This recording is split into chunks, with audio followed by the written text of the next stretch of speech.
Hey fellow Salem addicts, welcome back to our channel. I just finished watching the promo for Monday, May 18, and I cannot even begin to process the absolute mess that the writers are throwing at us. So, let's just jump right into the deep end. The sneak peek shows Kristen DiMera and Xander officially reaching an agreement. But wait, it gets worse. Kristen actually grabs him and kisses him. Yes, you heard me right. Kristen is kissing Xander to sweeten the deal. I was screaming at my television screen. I mean, Stacy Haiduk is a legend and she plays the unhinged seductress so perfectly, but seeing her lock lips with Paul Telfer's Xander just felt so wrong on so many levels. She is using every single trick in her dark, twisted DiMera playbook to make this deadly proposal irresistible to him.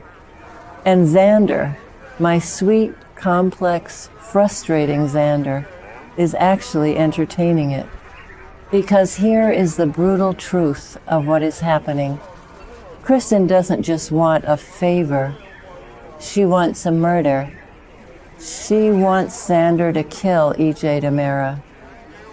I know the timeline has been super chaotic lately with the whole Sophia Choi failed hit, but the spoilers are pointing straight to EJ being in the crosshairs now. And honestly, it makes perfect sense in a twisted way. EJ is playing dirty with Gwen over the Lexi Carver Resurrection Project. He is obsessing over Cat Green, and he is just being classic, ruthless EJ.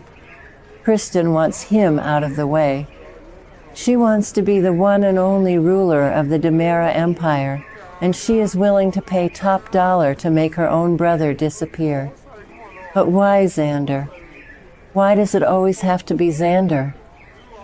I've been watching this show religiously since 2015, and Xander's journey from a one-dimensional, ruthless hitman to a flawed but lovable romantic lead has been one of the best things Days of Our Lives has ever done.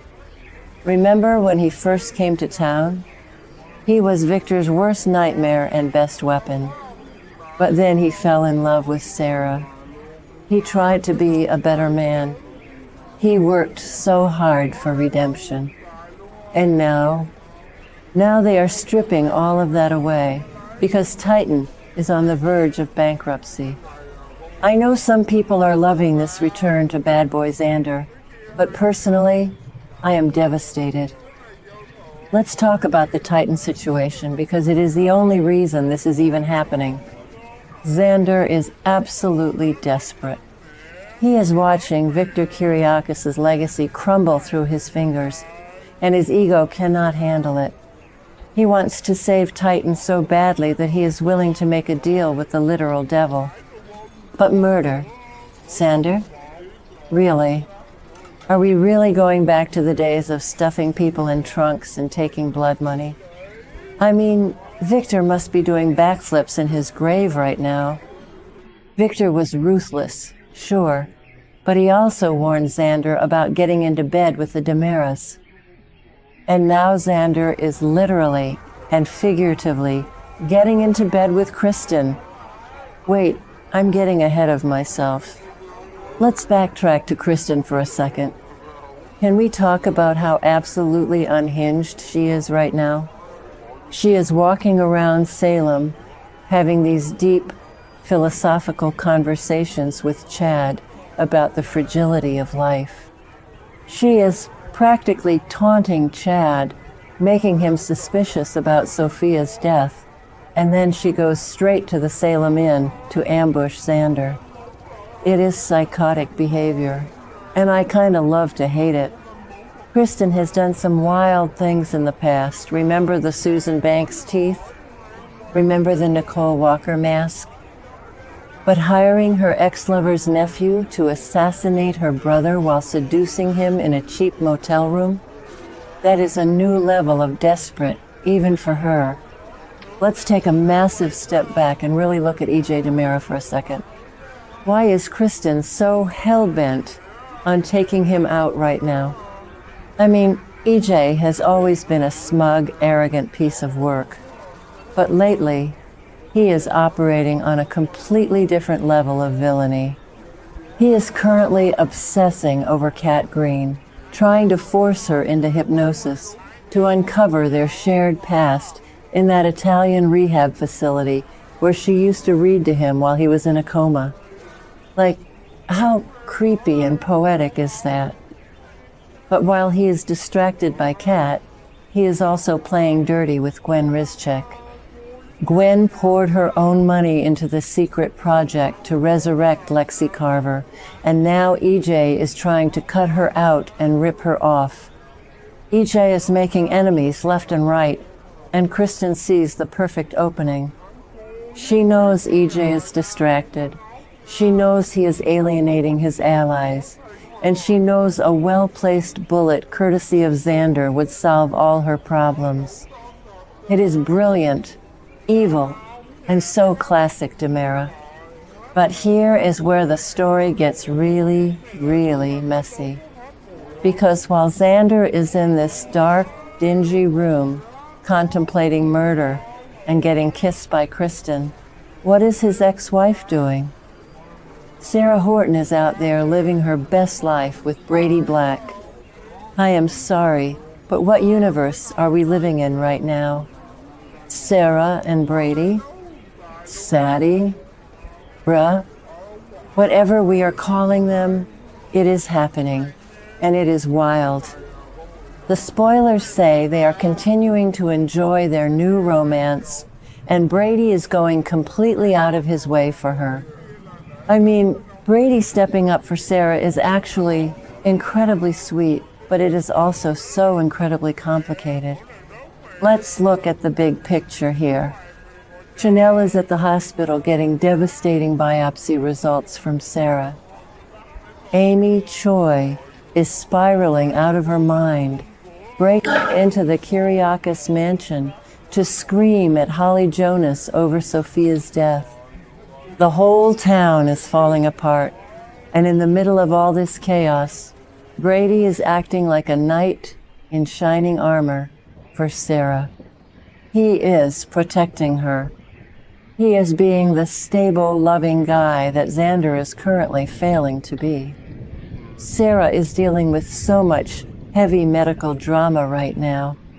She is trying to be strong for Chanel, while Chanel is secretly panicking and downplaying her cancer fears to protect Paulina, who is already an emotional wreck over Abe and Lexi. Sarah's professional life is incredibly heavy, and Brady is providing this soft, sweet landing pad for her at the end of the day. Plus, Brady is stepping up as a protector against Amy Choi's absolute madness. Amy is breaking into mansions and acting completely out of control, and Brady is just standing tall, shielding Sarah from the drama. And honestly, I hate how much I am kind of starting to like it. And the irony. Oh my God, the irony is just too much to handle. Brady is Kristen's epic, toxic love. Xander is Sarah's epic, toxic love. And now they have basically swapped orbits. Brady is treating Sarah like a queen, while Kristen is treating Xander like a cheap assassin. It is brilliant soap opera writing. I will give them that, but it hurts my heart. I just keep thinking about how much Xander loves Sarah. If he finds out that Brady, the man who has always judged him, the man who thinks he is better than him, is swooping in and playing the hero for Sarah, Xander is going to completely lose his mind. The jealousy is going to be off the charts. Which brings me to my predictions, because I have thoughts. What is Xander actually going to do? On one hand, he needs the money. He needs to save Titan. And the kiss, well, maybe it confused him. But on the other hand, I just cannot see him actually putting a bullet in EJ DiMera. I refuse to believe that all his character growth was for nothing. Remember when he was supposed to kill people in the past and he ended up faking their deaths instead? Yeah, I am praying to the soap gods that this is what happens here. I bet he takes Kristen's money, pretends to agree, and then tries to double-cross her. But this is Kristen DiMera we are talking about. You don't double-cross Kristen and live to tell the tale. And let's not forget about Gwen Rischek in all of this. Gwen is currently treating Xander like a boy toy, venting to him, pushing for a better intimate deal, and she knows he is just using her. If Gwen finds out that Kristen is kissing Xander and offering him millions to kill EJ, who Gwen is currently furious with because of the Lexi Carver double-cross, who knows what she will do? Gwen might actually help Xander, or she might blow the whole thing up because of her own intense jealousy. The web of connections here is just insane. Every single character is tied to this plot in some toxic, dysfunctional way, and I am sitting here pulling my hair out trying to figure out who is going to betray who first. I know I am ranting, but I am just so emotionally invested in these characters. When you watch a show for over a decade, these people feel like your crazy extended family. You root for them, you yell at them, you cry when they make stupid decisions. And Xander making a deal with Kristen is the definition of a stupid decision. I want him to march out of that Salem Inn room, go find Sarah, punch Brady in the face, and get his life together. But this is Salem. Nobody gets their life together that easily. We are in for a long, painful ride with this storyline, and I am already stressed. So, am I the only one who is completely stressed out about this? Are you guys here for Hitman Xander returning? Or are you mourning his redemption arc like I am? And do we actually think Sarah and Brady have long-term potential? Or is this just a rebound to make Xander jealous? I need to know your thoughts because my brain is spinning. The fact that Kristen thinks she can just kiss her way into an assassination plot is hilarious. But the fact that it might actually work on Xander is terrifying. Let me know what you guys think, because I definitely need to talk this out with people who get it.